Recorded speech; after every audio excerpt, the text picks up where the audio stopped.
Hi guys! Welcome back to my channel, Cooking Ina's Kitchen. Kumusta kayo mga kakuking ina, kakuking ama, kakuking anak, at kakuking ina nyong lahat?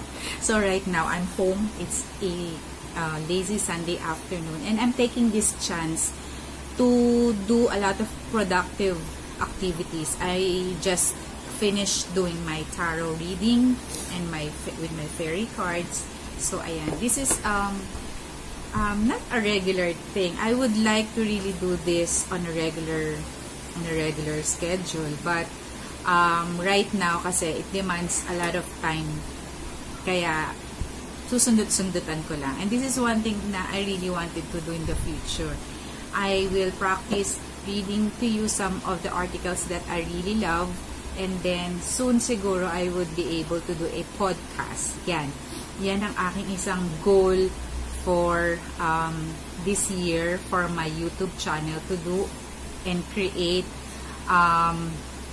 good contents for my podcast. And then, so ayun, I hope this article will just take about around 2 to 3 minutes, I hope. So ayan. So I'll start reading the articles. I just really wanted to share this with you. This is something na parang it's worth reading, na may makukuha tayong mga magagandang points when it comes to love. Ayan. So may kumikililing-kililing dyan, dumaan yung nagtitinda ng binatot, because right now I'm here in my living room. So kasi nandito yung magandang lighting effect. Tapos ayan, I have no makeup and anything, wala yan. So yan, let's begin reading. So the title of this article is, If You Really Love Someone, You'll Never Stop Fighting to Make It Work. Love comes in many different shades of color. Whenever love exists between two individuals, it is, at the very least, slightly different than any love that existed before it and any love that will exist after it. Love is created between two individuals, and just as no two individuals are the same, neither can the love between them be the same. However, love is still love. When we see it, we recognize it, no matter how many shades lighter or darker it may be than anything we've previously experienced. If I had to describe love in one sentence, I would describe it as such. Love is that which we believe worth fighting for. How much we are willing to fight for it, how much we are willing to suffer for it, and give up for it, let us know how true it really is. The only love worth having is the one worth fighting for, because anything short of that just isn't love. If you aren't willing to fight for it, then you clearly don't want it enough. It doesn't matter whether we're talking about live goals or lovers. If you aren't willing to fight for them, if you aren't willing to get your hands dirty, to go out of your way and make an effort to hold on to them, then you just don't want them enough. And regardless of whether it's a goal or other, if you don't want it enough, then you don't deserve it. People have many wants and urges. We often want more than is good for us. And this doesn't change when it comes to attention or love. We're social gluttons of sorts. We want to be loved. We want to be taken care of. We want to feel like we've found our home.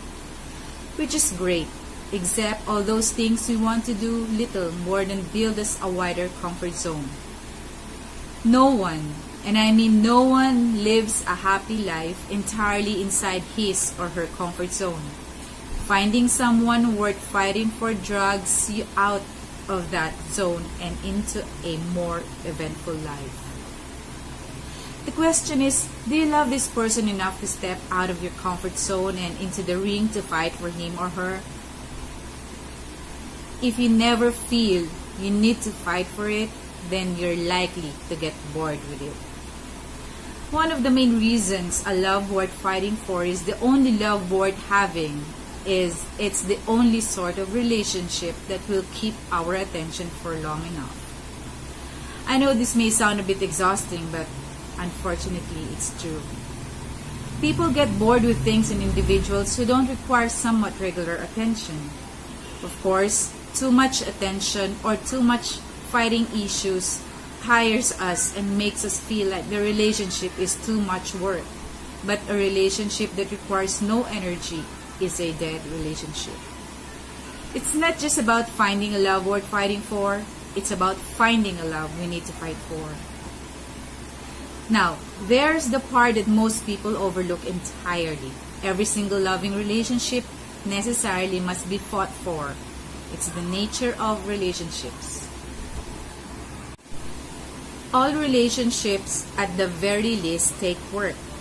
Fighting for love doesn't always mean fighting off other suitors or making incredible sacrifices in the name of love.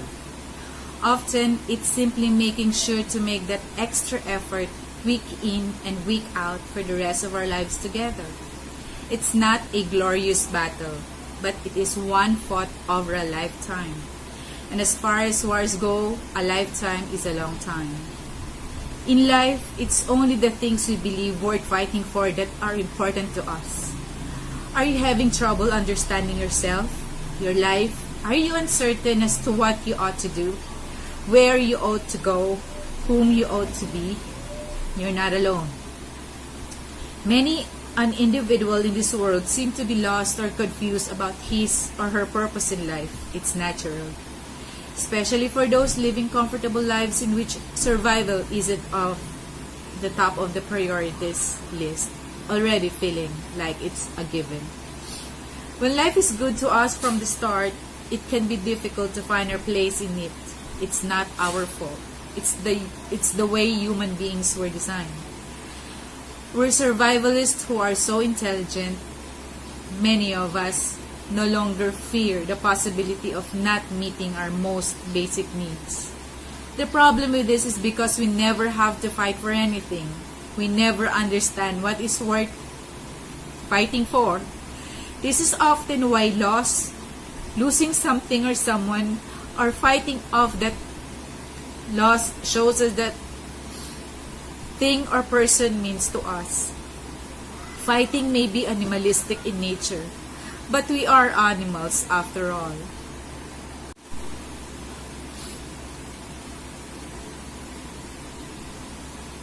If you aren't willing to fight for it, then I'm sorry, but that person deserves better. Every man, woman, and in between deserves someone who loves them so much that he or she would be willing to fight for them tooth and nail. If you really think about it, having someone willing to fight for you, to protect you, to even fight for your battles if need be, is exactly the reason human beings partner up to begin with. We seem to have this ingrained in us, literally needing a partner who, the very least, we believe would fight for us if it came down to it.